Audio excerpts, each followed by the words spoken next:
Hello વિદ્યાર્થી મિત્રો, very good morning. Shri Hirpara કન્યા પ્રાથમિક વિદ્યાલય કાલાવડ, ધોરણ છે 6, વિષય ગુજરાતી, જેની અંદર આજે આપણે ચેપ્ટર નંબર 7 પહોંચી રહ્યા છીએ. તો ચેપ્ટર નંબર 7 ની અંદર આપણે એક કાવ્ય સ્વરૂપે આપેલું છે, જેનું નામ છે પગલે પગલે. હવે આ કાવ્યનો પ્રકાર છે એક શૌર્ય ગીત.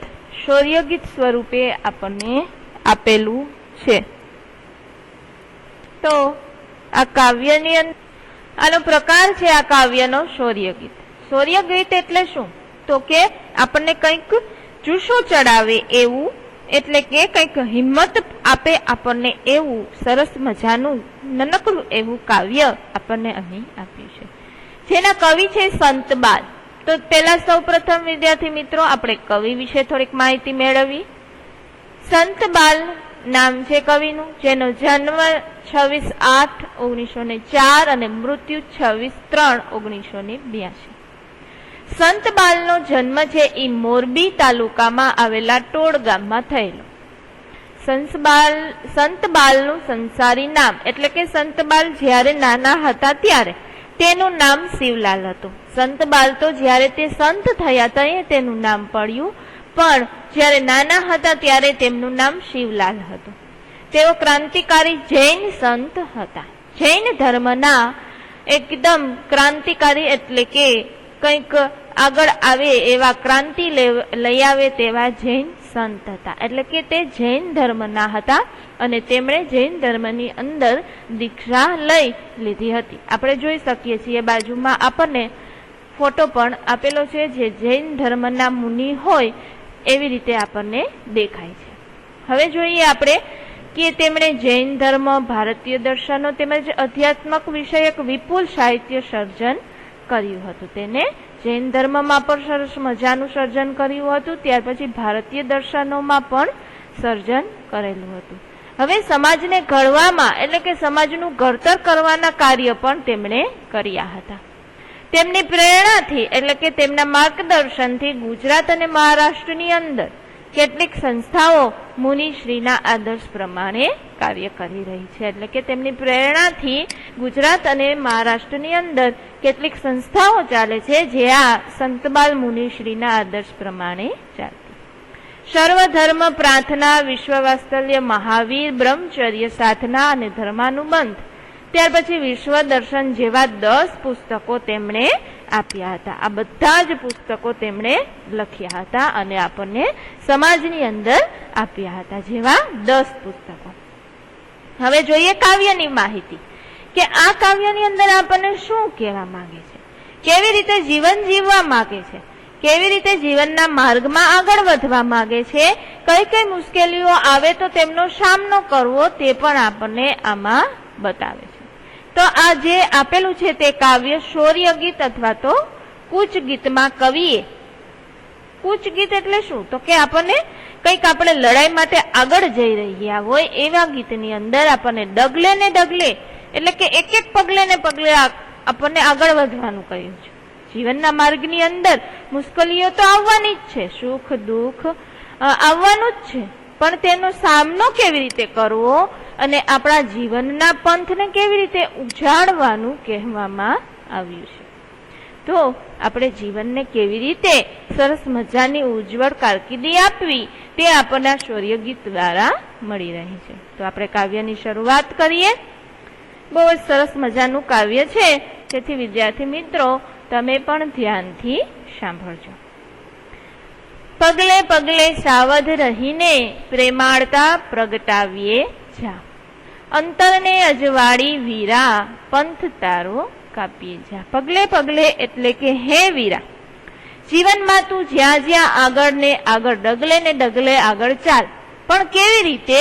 તો કે સાવચેત રહીને. સાવધ એટલે કે સાવચેત રહીને. પ્રેમાળતા પ્રગટાવીએ જા, એટલે કે તું બધે પ્રેમની ભાવના છે એ પ્રગટાવીએ જા, પાથરતો જા. જેમ જેમ તું જીવનમાં આગળ વધસ તેમ તેમ તું સાવચેત રહે. કોઈ તને છેતરી ન જાય, કોઈ તને દુઃખ ન આપે, તો કોઈ તને પાછળ ન રાખી દે, એ બધી રીતે તું સાવચેત રહે અને તારા પ્રેમથી એટલે કે પ્રેમની ભાવનાથી આ કોઈ પંથ તું પાથરતો જા. ત્યાર પછી છે કે અંતરને અજવાળી વીરા પંથ તારો કાપીએ જા. તારા મન અને અંદર, મન અને હૃદયને સ્વચ્છ રાખીને, અંતર એટલે તો કે આપણું મન અને હૃદય, તો આપણા મન અને હૃદયને સરસ મજાનું ઉજળું બનાવીને વીરા તારો પંથ છે, તારો જે રસ્તો છે, પંથ એટલે કે રસ્તો, તે કાપીએ જા. તારું મન શુદ્ધ કર પેલા અને હૃદયને પણ શુદ્ધ કર. આપણે આગળ ચાલતા હોય પણ મન અને હૃદય આપણું તે કાર્યમાં જોડાયેલું ન હોય તો તે કાર્ય કોઈ દિવસ સારું થતું નથી. પણ અંતર એટલે કે મન અને હૃદયને તું અજવાળતું જા, એટલે કે સ્વચ્છ કરતું જા અને તારા જીવનના માર્ગમાં તું આગળ વધતો જા. કાંટા આવે, કંકર આવે, ધોમ ધખનતી રેતી આવે, ખાંડાની ધારે ને ધારે ધોર્ય ધારી ચાલ્યો જા. દુર્ગમ પંથ કાપીએ જા. કાંટા આવે, કંકર આવે એટલે કે અહીં આપણે કાંટા અને કંકરનું કયો અર્થ લેવો, એટલે કે ઓલા કાંટા કે ઈ કાંકરાની વાત અહીં થવાની નથી, પણ કાંટા એટલે કે કોઈ પણ અડચણ આવે, કોઈ પણ સારું કાર્ય કરીએ ને તો અહીં કંઈક ને કંઈક વિઘ્ન તો આવે છે. કોઈ આપણો વિરોધ તો કરે ને કરે, કારણ કે આપણે સારું કાર્ય કરીએ છીએ, તો એ અડચણ આવે એટલે કે મુશ્કેલી આવે. કોઈ પણ કાર્ય કરતા હોય ત્યારે કોઈ પણ અડચણ આવે અથવા મુશ્કેલી આવે, અથવા તો સખત તાપમાં એટલે કે તપતી રેતી, ધોમ ધખનતી રેતી એટલે કે જીવનની કસોટી કરે ને આપણે, એવા દુઃખો આવે. શું શું આવે તો કે કોઈ પણ અડચણ આવે, મુશ્કેલી આવે, અથવા તો ધોમ ધખનતી રેતી એટલે કે રેતીમાં આપણે ચાલતા હોય તો અહીં કેવા આપણા પગ બરે, તો એવી કવિ કલ્પના કરે છે કે એવા જો એ દુઃખો આવે તો પણ તું ખંડાની એટલે કે તલવારની ધારે ને ધારે ચાલ્યો જા. છતાં પણ તું ધીરજ રાખી અને ચાલ્યો જા. ધૈર્ય ધારી ધીરજ રાખી અને તું ચાલ્યો જા. શું કે છે કે ગમે એવી મુશ્કેલી આવે, ગમે એવી અડચણ આવે, કોઈ પણ કામ કરીએ એટલે મુશ્કેલીઓ તો આવવાની જ, અને વિઘ્ન, અડચણ એટલે કે વિઘ્ન તો આવવાના જ. પણ જેવી રીતે રેતીમાં ચાલીએ અને કેવો તાપ લાગે એવા દુઃખ પણ આવવાના જ. છતાં પણ આપણે શું કરવાનું તો કે ધીરજ રાખી અને તલવારની ધારે ધારે ચાલ્યો જા. અહીંયા આપણને શબ્દ સમજૂતીની પર આપેલું છે કે ખાંડું એટલે કે તલવાર. તો આ તલવારની જેમ જ્યારે આપણે ચાલતા હોઈએ તો કેવી નિરાતે ધીરજથી ચાલીએ, તો એવી રીતે જ અહીંયા ધૈર્ય અને ધીરજ રાખી અને તું આગળ ચાલતો જા. દુર્ગમ છે ઈ તારો પંથ કાપીએ જા. દુર્ગમ એટલે કે જ્યાં મુશ્કેલીથી જઈ શકાય એવો રસ્તો પણ તું કાપતો જા, એટલે કે આગળ ચાલ્યો જા. હિંમત છે ઈ તારી ખોતો ના, સ્વાર્થ સામે જોતો ના, શિસ્ત, શાંતિ અને સેવાનો તું પાઠ સૌને આપીએ જા. દુર્ગમ પંથ તું કાપીએ જા. તારી હિંમત છે એ ગુમાવીશ નહીં. એક મુશ્કેલી આવે એટલે આપણે ઉભા રહી જઈએ કે ભાઈ હવે આ કાર્ય આપણાથી થશે નહીં, રેવા દઈએ, આગળ વધવું નથી. પણ ના, તું હિંમત તારી કોઈ દિવસ તું ખોતો નહીં. પછી છે સ્વાર્થ સામે તું કોઈ દિવસ જોતો નહીં, એટલે કે કોઈ પણ કાર્ય કરીએ ને એટલે આપણે સૌ પ્રથમ આપણો સ્વાર્થ જોતા હોઈએ છીએ કે આ કાર્યની અંદર આપણે આગળ વધીએ તો આપણો સ્વાર્થ શું છે, એમાંથી આપણને શું મળે છે, અથવા સામેની વ્યક્તિ જો તમને મદદ કરે તો ઈ પણ તમારો સ્વાર્થ જોતી હોય, તો આવો સ્વાર્થ તું સામે કોઈ દિવસ જોઈશ નહીં. શિસ્ત એટલે કે સંસ્કારી થઈ, સૌને સંસ્કારી થઈ, શાંતિ અને સેવાનો આ પાઠ છે ને તું સૌને આપી જા. પાઠ એટલે કે આવું જીવન જીવવું એવો બોધ તું સૌને આપતો જા. શિસ્ત એટલે કે સારી રીતે નીતિ નિયમો આજ્ઞાવાળું જીવન જીવવું, શાંતિવાળું જીવન જીવવું અને બીજાને મદદ કરવી, આ ત્રણના બોધ તું સૌને આપીએ જા. દુર્ગમ પંથ તું કાપીએ જા. દુર્ગમ એટલે કે મુશ્કેલ અને કઠિન માર્ગ પણ તું કાપી અને આગળ વધતો જા. તો વિદ્યાર્થી મિત્રો, આપણું સરસ નાનું મજાનું પગલે પગલે કાવ્ય પૂર્ણ થાય છે. ત્યાર પછી જોઈએ તો શબ્દ સમજૂતી. તો આ શબ્દ સમજૂતી છે તે તમારે ગુજરાતીની પાકી બુકની અંદર લખવાની રહેશે. હવે ત્યાર પછી આપણે જોયું ભાષા સજ્જતા. તો મેં હમણાં આગળ જ તમને સમજાવ્યું કે ભાષા સજ્જતા છે એ વ્યાકરણ વિભાગ છે, જેથી કરીને આ વ્યાકરણના ચોપડામાં લખવાનું રહેશે.